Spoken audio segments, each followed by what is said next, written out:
You're watching Pedestal by Ashley Sargeant Hagan.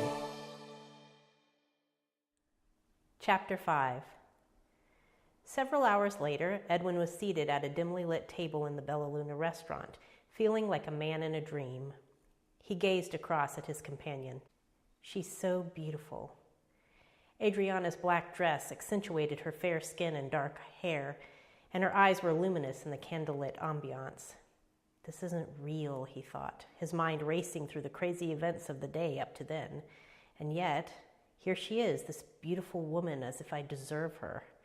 Say something, stupid. Don't just stare into her eyes like some kind of lovesick puppy.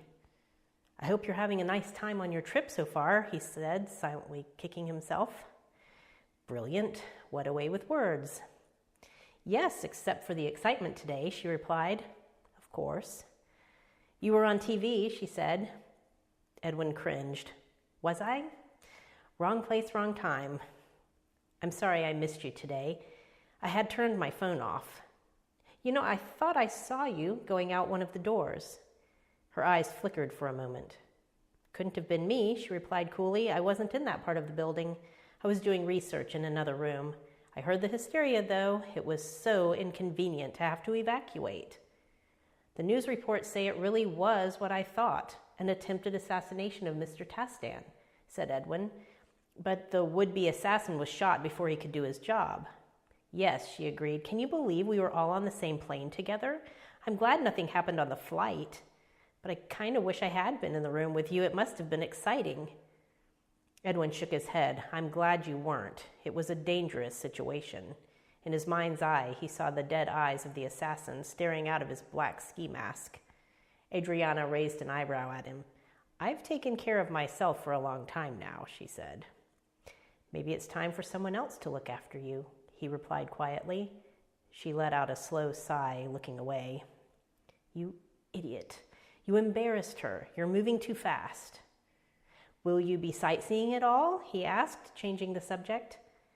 Well, I'll have time for a little. I'd like to visit Kensington Palace. You'll love it. Unfortunately, the Duke and Duchess are in Australia, or I could introduce you. Adriana laughed. I'm serious, said Edwin, confused. Are you going by yourself?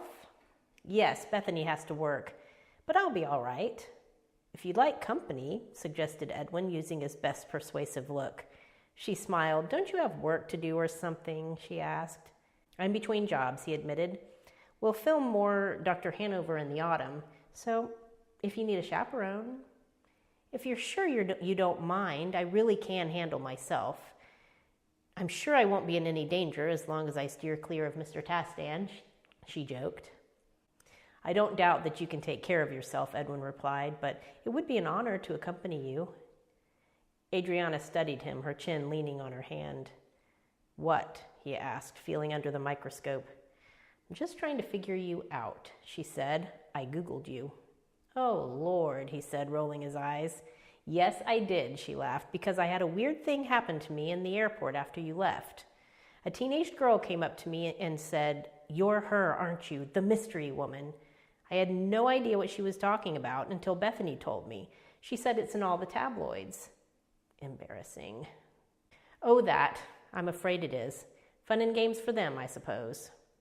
Yet you never mentioned her to me. You invited me to dinner, and now you're wanting to go with me to a public place full of tourists. So it makes me wonder, what will your secret girlfriend think of you spending time with an American?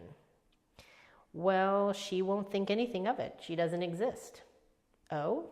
No. I don't know who started it. All of a sudden, one day, I had 5 reporters at my door asking about my mystery girlfriend. And of course, the more I denied it, the more they assumed it to be true, that I was hiding something or someone. Since then, anytime I go near a woman, they wonder if it's the mystery woman. That sounds extremely inconvenient. It is, really. I have to assume it's these online publications trying to get publicity for themselves. It's like they thrive on drama, whether it's true or not. My friend Charles Nettles is a good example. Great actor, loving husband and father. I had dinner with him and his wife one night, and they were completely head over heels for each other. And literally, the very next day, the headlines read that their marriage was on the rocks. So it's a publicity stunt. I guess, but not for us. I mean, we get the publicity as well, but not the kind I want. Not what's real. Talk about my acting skills, or a lack thereof, or what film I'm working on. That's the kind of publicity I want. I found that people believe what they want to believe, said Adriana thoughtfully. They want to put people on a pedestal, make them a god or goddess who can do no wrong, and then when they find out you're human after all, they're the first to drag your face in the mud. But why would they want me to have a mystery girlfriend, he asked. Romance, she said with a shrug. Surely Dr. Hanover would have a girlfriend. He laughed.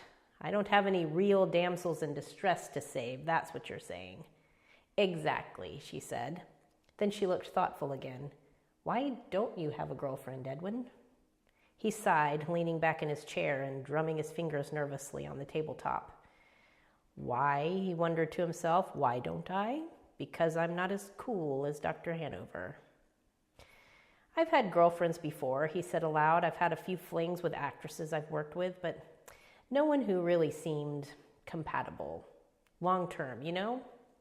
Before the show became popular, it wasn't so bad, but since then, it's difficult, almost impossible, to meet anyone naturally. How can I? They either think they know me, based on the characters I play, and they're disappointed when I'm different, or they're enamored with me. They're a fan.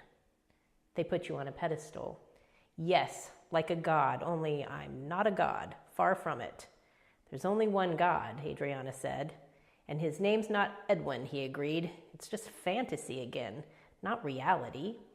I have trouble finding the real thing, and that's unfortunately very important to me. Why unfortunately? He sighed, because it makes for a very lonely Edwin. Shouldn't have said that. Now she pities me. Adriana reached across the table and squeezed his hand compassionately. Well, I hope, she said.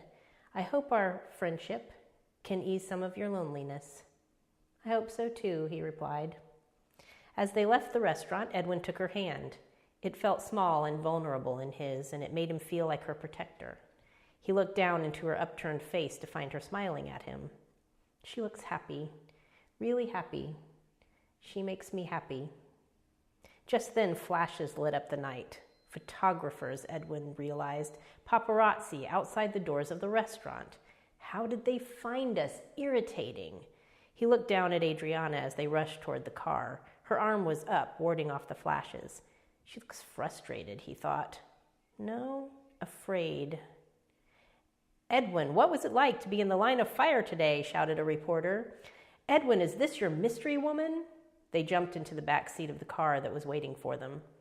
I'm so sorry, Edwin apologized. I don't know how they find me. It's okay, she said, catching her breath as the car pulled away.